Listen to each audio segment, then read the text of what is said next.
In this video, we will talk about very interesting topic, which is, let's go. Point number one is an introduction. If I ask you to draw an angle with measure 50 degrees at vertex A, which is here, okay, what you will do? Of course, you will draw the initial side, maybe horizontal towards right, like this, and then get your protractor and adjust it in such a way that its center is at A and its 0 degree coincide with our initial side of the angle. Okay, and then get your pen and point out 50 here, and then draw the terminal side.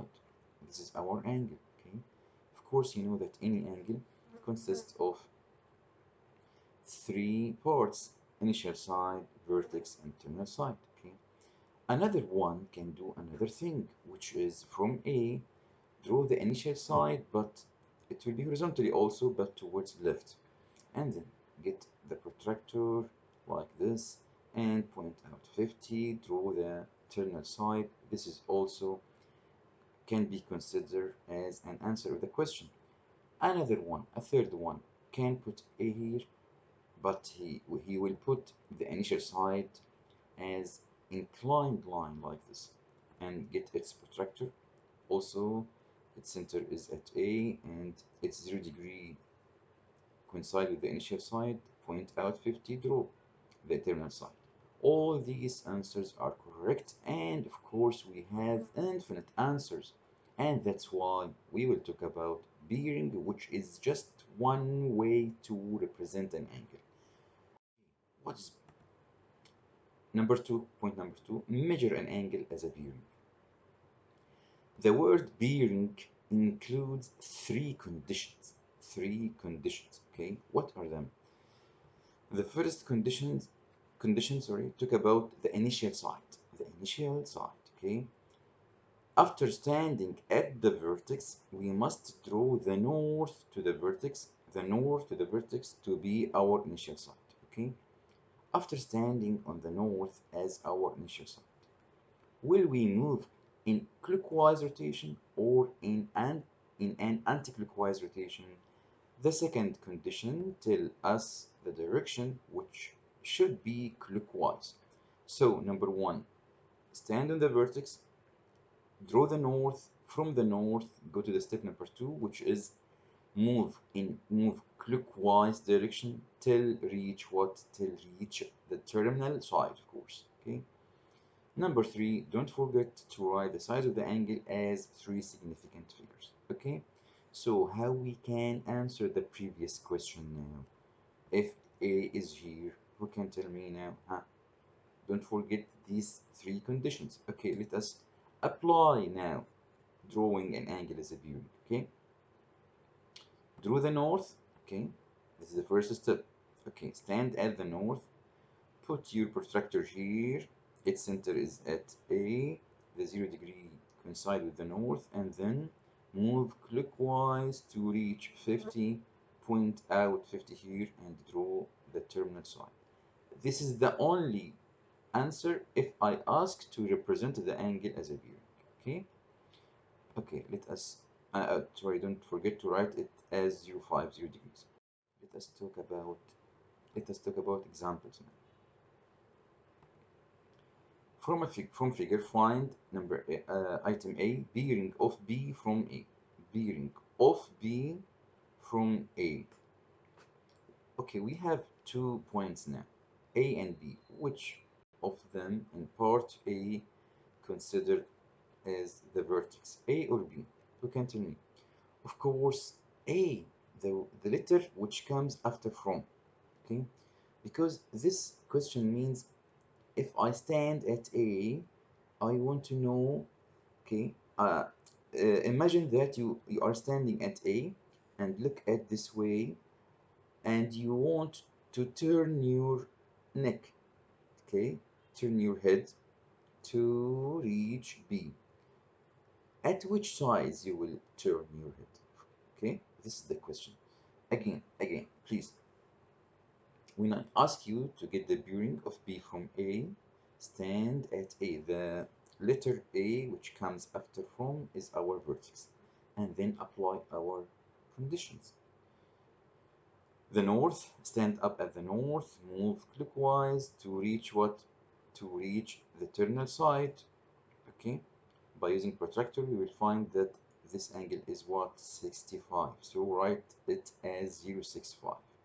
This is the answer of part A. What about part B? Bearing of A from B. It's very nice. Now we will consider B as the vertex. B is our vertex, okay? Okay, please don't forget these steps. Stand up the letter after from. This is number one. Stand up at B. Then to the north. Okay, it's already drawn. Number three, move clockwise to reach what? To reach the terminal side like this, which is BA, of course. Again, I will repeat these steps again, okay? Stand up at B, number one, to the north. Move clockwise till reach BA, the line BA, which is the terminal side. Okay, so this is our angle that required to be get its measure, okay? But in item B, I have a condition. Don't use your protractor, okay? It's really easy. We can use some geometry. This is the north, this is the north. They are parallel lines, and this angle here is is of course 65 because it is in an alternate position with our original angle here. Okay, in Z position or alternate position. Okay, so we just need to add 180 to 65 to get the answer of item B, which will be 245 degrees.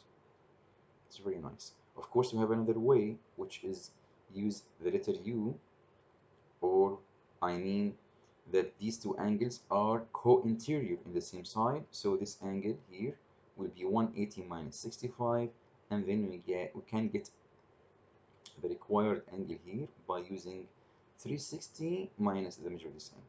This is another way. Okay, let's go.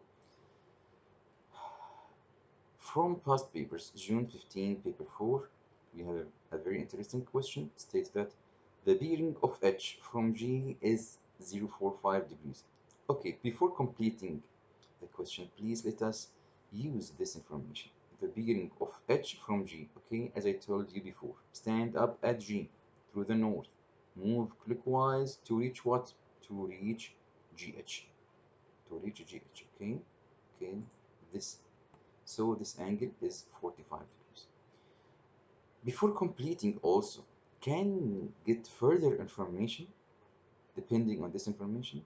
Who can tell me? Yes, of course we can. Do you know this angle? How we can get this angle? They are co-interior on the same side. They are parallel lines, north-north. So this angle can be 180 minus 45, which is 135. Put it in your mind, and we may use it later, okay? The second sentence, the bearing of J from G is 126. Again, stand up at G, to the north, move clockwise to reach GJ, okay? This angle is 126 degrees. Of course, we can, by this way, get this angle here by subtracting 45 from 126 to be 81 degrees, okay? Very nice. Third information, the bearing of J from H is 164. Okay, piece of cake, of course.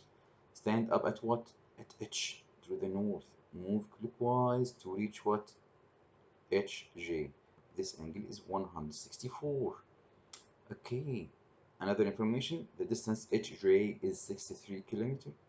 And finally, the question asked about calculating the distance GJ. In this triangle, we have the following information. This side length, 63, this angle, which is 81. Don't forget that this angle is corresponding to this side. So we can use what? We can use, okay, sine law, of course, sine law, we can use sine law. But to use sine law, to get this side, we must have the measure of the opposite angle, which is this angle. Oh, Did you remember that the measure of this angle is 135 as I told you before? Okay, because 105 plus 45 is 180. Okay, very good. So this angle can be calculated easily by saying 360 minus 135 minus 164, which is 61. Okay, the triangle now is ready to apply sine law on it. Sine law states that Gj divided by sine 61 is equal to 63 divided by sine what? Sine 81. And by this way, we can calculate Gj very easily to be 55.79 kilometers. Thank you. And